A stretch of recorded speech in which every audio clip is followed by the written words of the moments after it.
இரட்டை இலை முடக்க போறதா இப்ப அறிவிப்பு வந்திருக்கு. எடப்பாடி 3 எம்ஜிஆர் 4 ஜெயலலிதா. என்ன காரணம்னா பிஜேபியோடு சேர்ந்து அத்தனையும் அங்கீகாரம் பெற்ற பிறகு பிஜேபிக்கே இருட்டுக்கடை அல்வா கொடுத்தவர் தான் எடப்பாடி. அதிமுகன்னு வரும் பொழுது இவ்வளவு தூரம் முடக்கிறதுக்கு இவ்வளவு தூரம் அறிவிப்பு வெளியிட்டு 4 எம்ஜிஆர் 5 ஜெயலலிதா 10 சோவோட நீங்க எப்படி சார் கம்பேர் பண்றீங்க? அதிமுக என்ன தொடர்பு இருக்கு? திமுக பினாமி அப்ப நீங்க நின்றீங்களா? யாருக்கு நான் பினாமி கிடையாது. எதிர்கட்சி தலைவரா அவர் பேசின ஒரு 4 விஷயம் சொல்லுங்க பாப்போம். திமுகவை சொல்லுகிற அத்தனை விஷயங்களும் முடிந்தவரை எதிர்க்கிறார். அதுக்கு மேல ஆமா அதுக்கு மேல எதிர்க்க முடியல. ஏன்னா அலிபாபாவும் 32 திருடர். அப்படிப்பட்ட எடப்பாடி பழனிசாமி தான் இப்ப நீங்க சப்போர்ட் பண்ணுங்க. வேற எடப்பாடி, இந்த பக்கம் கோபாலபுரத்து எடப்பாடி, 2 எடப்பாடி தான் இருக்காங்க தமிழ்நாட்டு அரசியல். அப்ப அதை பத்தி தானே பேசி ஆகணும். 2 எடப்பாடிகள் 3 மண்ணுகள். எடப்பாடி 2550 பொதுக்குழு உறுப்பினர்களும் 76 எம்எல்ஏக்களும் இரட்டையிலும் ஜெயிச்சிருக்காங்க. இதை எதிர்த்த ஓபிஎஸ் கொண்டாடி உள்ளே அவர் பின்னாடி இல்லை. பையன் இப்ப நேரம் எடப்பாடி வந்துட்டான்.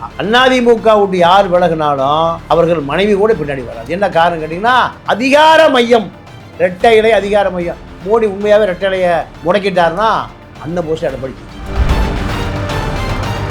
அதிமுக தொண்டனுக்கு என்ன தேவை? கட்சி தேவை. அப்ப அவன் என்ன பண்ணுவான்? பிஜேபி கொடிக்கம்பத்தை பூரா அவனை எடுத்துக்கும். பிஜேபி தாண்டா நம்முடைய எதிரி. இதை தாண்டா நாங்கள் எதிர்பார்க்கிறோம் இத்தனை ஆண்டு காலம். உன்னுடைய எதிரி யாரு? உன்னுடைய அடையாளப்படுத்தப்பட்ட எதிரிய கை காமிக்கல. எப்படி இருந்தாலும் எங்க பிஜேபி எதிரியா பார்க்கப்படுது திமுகவுக்கு அதிமுகவுக்கு தான். இவங்களுக்கு ஓட்டு போடலன்னா அவங்க வந்துருவாங்க. அவங்களுக்கு இவங்க பூச்சாண்டி மாதிரி வச்சிருக்காங்க எங்க பிஜேபிய. இது அழிவு நோக்கி போற மாதிரி இல்லையா? அழிவுல ஆரோக்கியமான போக்கு. இதெல்லாம் ஒரு சின்ன சலசலப்புமா. இதெல்லாம் ஒன்றும் நடக்காது. 26 தேர்தல் இரட்டைலையோட எடப்பாடி சிஎம் ஆகிற நாள் விரைவில். நீங்க நாங்க இதை நோட் பண்ணி வச்சுக்கோம். ஜோசியம் பேசுற பூரா 7 ராகு 9 கேது 12 சனி, 7ல ராகு சந்திக்குது, 9ல ராகு வருது. குரு இதெல்லாம் நம்ம மத நம்பிக்கை நம்ம விமர்சனம் பண்ண வேணாம்.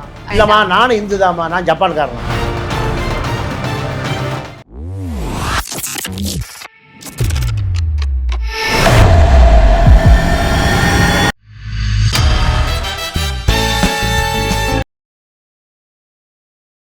பிபிடி சினிமா நேயர்கள் அனைவருக்கும் வணக்கம். இன்னைக்கு நம்மளோட தமிழா பாண்டியன் சார் தான் இருக்காரு. நிகழ்ச்சிக்கு போகலாம். ஐயா வணக்கம். வணக்கம். எப்படி இருக்கீங்க?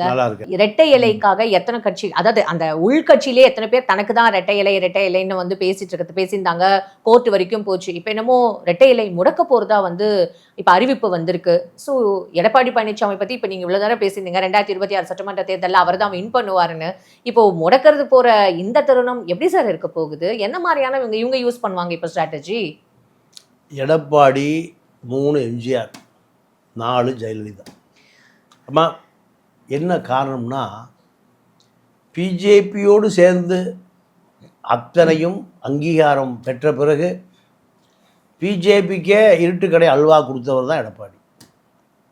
இந்த எடப்பாடி இந்த வியூகமெல்லாம் ஒன்றும் பண்ணாது. ஏன்னா ஓய்வு பெற்ற முன்னாள் உச்ச நீதிமன்ற தலைமை நீதிபதி சதாசிவம் யார் கூட இருக்காரு? இவர் எடப்பாடி, அவர் பவானி. காவிரி ஆற்று ஓரம். ரோட்டில் வர வேண்டியதில்லை, போட்லேயே போய் பார்த்துக்கலாம். டெல்லி அரசியலை ஃபிங்கர் டிப்பில் வச்சிருக்கிறாரு உச்ச நீதிமன்றம், உயர் நீதிமன்றம், மூத்த வழக்கறிஞர்கள், சட்டத்தரணிகள், சட்ட வல்லுநர்கள் அத்தனை பேரை யார்கிட்ட இருக்காங்க? சதாசிவம். அதாவது இன்னும் சொன்னால் கொங்கு கவுண்டர்கிட்ட இருக்காங்க. கொங்கு மக்கள்கிட்ட இருக்காங்க. அதனால் இதெல்லாம் இந்த பணம், இந்த பணங்காட்டு நரி ஓலைகள் உரசர சலசலப்புக்கள்லாம் அஞ்சாது. அதனால இதெல்லாம் ஒண்ணுமே இல்லம்மா.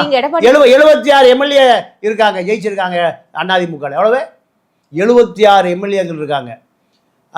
2550 பொதுக்குழு உறுப்பினர் இருக்காங்க. நீங்க அதிமுக இவ்வளவு சப்போர்ட் பண்றீங்க? உண்மைகளை சொல்றோம். அதிமுக இல்ல, திமுக இல்ல. நான் உண்மை இல்ல, திமுக அகைன்ஸ்டா பேசுறீங்க, பிஜேபிக்கு அகைன்ஸ்டா இவ்வளவு பேசுறீங்க, விஜய் அவர்களுக்கு அகைன்ஸ்டா அவ்வளவு பேசுற நீங்க அதிமுகன்னு வரும் பொழுது இவ்வளவு தூரம் முடக்கிறதுக்கு இவ்வளவு தூரம் அறிவிப்பு வெளியிட்டு 4 எம்ஜிஆர் 5 ஜெயலலிதா 10 சோவோட நீங்க எப்படி சார் கம்பேர் பண்றீங்க? அதிமுக என்ன தொடர்பு இருக்கு? ஈரோடு எலெக்ஷன்ல உங்களை நிக்க வச்சது யாரு? அதிமுக பினாமி அப்ப நீங்க நின்றீங்களா? யாருக்கு நான் பினாமி கிடையாது. பாண்டியன் யாருக்கு ஒரே ஒருவனுக்கு தான் பினாமி. அது தந்தை பெரியார் தான் நான் பினாமி. சரியா? இன்னொரு தேசிய தலைவர் மேதகு பிரபாகரன், 2 பேருக்கு தான் நான் பினாமி. பல பேர் ஆமக்கறி, ஆட்டுக்கறி, மாட்டுக்கறி எல்லாம் சொல்கிறான். அவன்லாம் டுபாக்கூர் பையன். ஆனால் உண்மையான தந்தை பெரியார். எடப்பாடி பழனிசாமி அவருக்கு ஏன் நீங்க இவ்ளோ சப்போர்ட் பண்ணிட்டு பேசுறீங்க? உண்மையை சொல்கிறேம்மா. உண்மையை சொன்னா உடம்பு உங்களுக்கு எரியுது. உண்மையை தான் சொல்கிறேன். உண்மை அணுகுண்டை விட வலிமையானது. ஏன்னா என்னுடைய அனுபவத்தில் எடப்பாடி நான் பார்க்குறேன். எடப்பாடி எப்படி வந்தார், எப்படி இருக்கார், இப்போ எப்படி போயிட்டுருக்காரு. அதனால் எடப்பாடியினுடைய அரசியலை எனக்கு தெளிவாக தெரியும். சார் தொடர்ந்து 11 வாட்டி அவர் எப்படி தோத்து போனாருன்றதை நம்ம பார்க்கணும். இப்போ ஈரோடு நின்றுந்தார், எப்படி தோத்து போயிருப்பாங்க அப்படின்றதும் எல்லாருக்கும் எடப்பாடிக்கும் தெரியும், அதிமுக தொண்டனுக்கும் தெரியும். அப்படி இருக்கும் பொழுது எந்த மாதிரியான அவர் யோசிச்சு வச்சிருப்பாரு 2026 சட்டமன்ற தேர்தல்ன்றது இப்போ ஒரு கொஸ்டின் மார்க்கா இருக்குல்ல. இப்போ ரீசெண்டா எதிர்க்கட்சி தலைவரா அவர் பேசின ஒரு 4 விஷயம் சொல்லுங்க பாப்போம். குரல் கொடுத்த விஷயம் சொல்லுங்க. சொல்ல வேணாம், குரல் கொடுத்தது, மக்களுக்காக குரல் கொடுத்த விஷயத்த சொல்லுங்க. அவர் காவிரி பிரச்சனை எடப்பாடி தொடர்ச்சியே சொல்றார். 3 முறை கர்நாடகா அத்தனை கபினி, ஹேமாவதி, சாரங்கெல்லாம் நிரம்பி வழியுது, தண்ணி வழியங்கிறாரு. திமுகவை சொல்லுகிற அத்தனை விஷயங்களும் முடிந்தவரை எதிர்க்கிறார். அதுக்கு மேலே அதுக்கு மேலே எதிர்க்க முடியல. ஏன்னா அலிபாபாவும் 32 திருடர்களும் ஏதாவது வழக்க போட்டு அவ்வளோ பேர் உள்ளே போயிடுவாங்க. அதனால் திமுகவுக்கே கட்டி கொடுத்து வழக்கில் தப்பிச்சுக்கிட்டார்.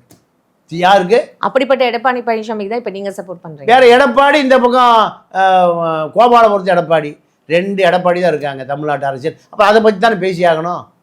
2 எடப்பாடிகள் 3 மண்ணுகள், இதுதானே இருக்குது அரசியல். வேறு எதை பற்றி பேசுறது? ஆந்திர அரசியல் இப்போ பேசலாமா?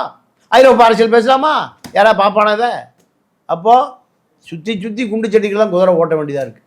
அதனால் எடப்பாடியை பொறுத்த வரைக்கும் எடப்பாடி 2550 பொதுக்குழு உறுப்பினர்களும் 76 எம்எல்ஏக்களும் ரெட்டையிலும் ஜெயிச்சிருக்காங்க. இதை எதிர்த்த ஓபிஎஸ் பொண்டாட்டி உள்ளே அவர் பின்னாடி இல்லை. பையன் இப்போ நேரம் எடப்பாடி வந்துட்டான். முன்னாள் நாடாளுமன்ற உறுப்பினர் ரவீந்திரநாத் எனக்கு எப்படியே சீட்டு கொடுங்க, எங்கள் அப்பா கிடக்கிறாரு. இதுதான் செங்கோட்டை வெளியே வர, செங்கோட்டை பொண்டாட்டி கூட பின்னாடி வராது.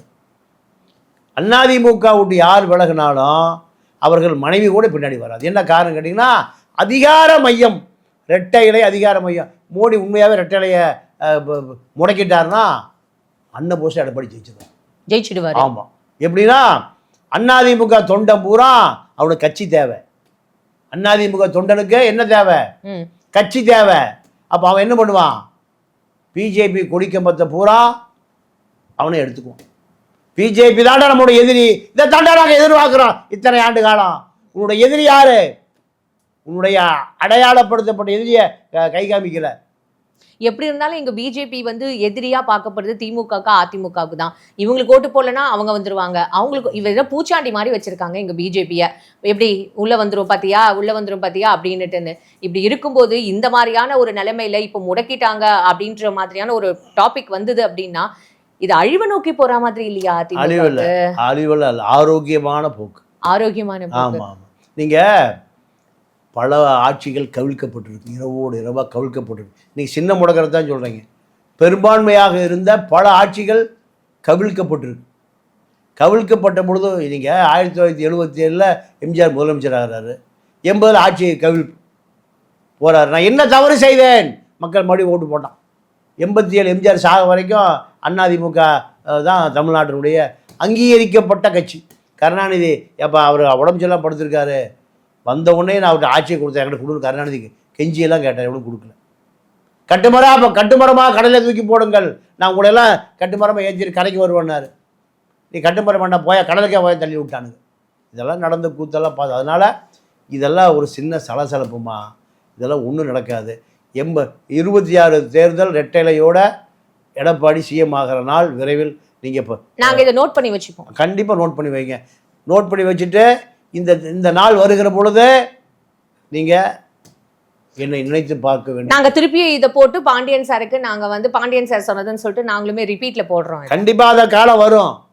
ஒரு வருஷம் தான் இருக்கு. ஆமாம், ஒரு வருஷம் என்ன 8-9 மாதத்துல வந்துடும். 8-9 மாசத்துல நீங்கள் கிளைமேக்ஸ்லாம் தெரிய ஆரம்பிச்சிடும். கிளைமேக்ஸ் தெரிஞ்சாலே, அதாவது 2011 ஜெயலலிதா அதிமுக அரசியலே பண்ணலை. 4.25 வருஷம் அந்த அம்மா கொடநாடு தான் தமிழ்நாடு போய் படுத்துக்கிச்சு. அண்ணா திமுக தான் ஆட்சி, இந்த மைனாரிட்டி கவர்மெண்ட்டு. அப்போ நான் போய் சொன்னேன், ஓபிஎஸ் அடிக்கடி போய் பார்ப்பேன், அந்த ஹவுசிங் போர்டு வீட்டில் மாடி மேல் இருந்தார், அப்போ போய் பார்ப்பேன். நீங்கள் தாங்க அடுத்த ஆட்சி, நீங்கள் தானே, எப்படிங்க சொல்கிறீங்க? மக்கள் பூரா கொடநாட்டுக்கு போவான், அந்த மாதிரி கொடநாடு இருந்தால் கேட்டு போட்டிருக்கோம், கேட்டு மேலே ஏறி அந்த பக்கம் போய் குதிச்சு போய் ஓட்டு போட்டு வருவான்னு சொன்னேன். அப்படியே சொன்னேன் ஓபிஎஸ்ட்டு. ஓபிஎஸ் இப்போ நான் பார்க்க முடியாது, அப்படி மேற்கு தொடர்ச்சி மலை பூரா அவரே வாங்கிட்டார். இப்போ நம்ம அதனால் பழைய ஓபிஎஸ் சாமி நம்பிக்கை இல்லைனாலும் ஜோசியெல்லாம் நல்லா தான் சொல்வீங்க போல. ஆமாம் ஆமாம், இதெல்லாம் வந்து தமிழ்நாட்டு அரசியலில் வந்து அனுபவ ஜோசியம். அது ஜோசியம் பேசுகிற பூரா 7 ராகு, 9 கேது, 12 சனி, 7ல் ராகு சந்திக்குது, 9ல் ராகு வருது, குரு மற்றவங்க இதெல்லாம் மத நம்பிக்கை நம்ம விமர்சனம் பண்ண வேணாம். இல்லைம்மா, நானும் இந்து தாம்மா, நான் ஜப்பான்காரனா, இல்லை நான் ஐரோப்பாக்காரன், நானும் இந்து தானே, என் பேர் பாண்டியன் தானே, நானும் முருகனை கும்பிட்றவன் தானே. பெரியார் அவர்களோட தீவிர பக்தர். ஆமாம், பெரியார் என்ன கடவுள் மறுப்பாளர்னா கடவுள் பேரில் நடக்கிற மூட நம்பிக்கைகளை எதிர்த்தார். இப்போ நீங்க சொன்ன மாதிரி தான் 2026 ஸ்ட்ராங்கா சொல்லியிருக்கீங்க. நாங்களும் இதை இன்னைக்கும் போட்டுட்டு திருப்பி நாங்கள் இதை பின் பண்ணி வச்சுப்போம். வரப்போற எலெக்ஷன்ஸ் எப்படி இருக்குன்றது, இன்னும் வரப்போற ஸ்ட்ராட்டஜிஸ் எப்படி இருக்க போது, வரப்போற நாட்கள் எந்த மாதிரியான ஒரு கூட்டமைப்பு, எந்த மாதிரியான கூட்டணிகள் பேச போறாங்கன்றத நம்ம தொடர்ந்து பார்க்க தான் போறோம், திருப்பி நம்ம பேச தான் போறோம். உங்களோட பொன்னான நேரத்துக்கு ரொம்ப நன்றி. நன்றி, வணக்கம்.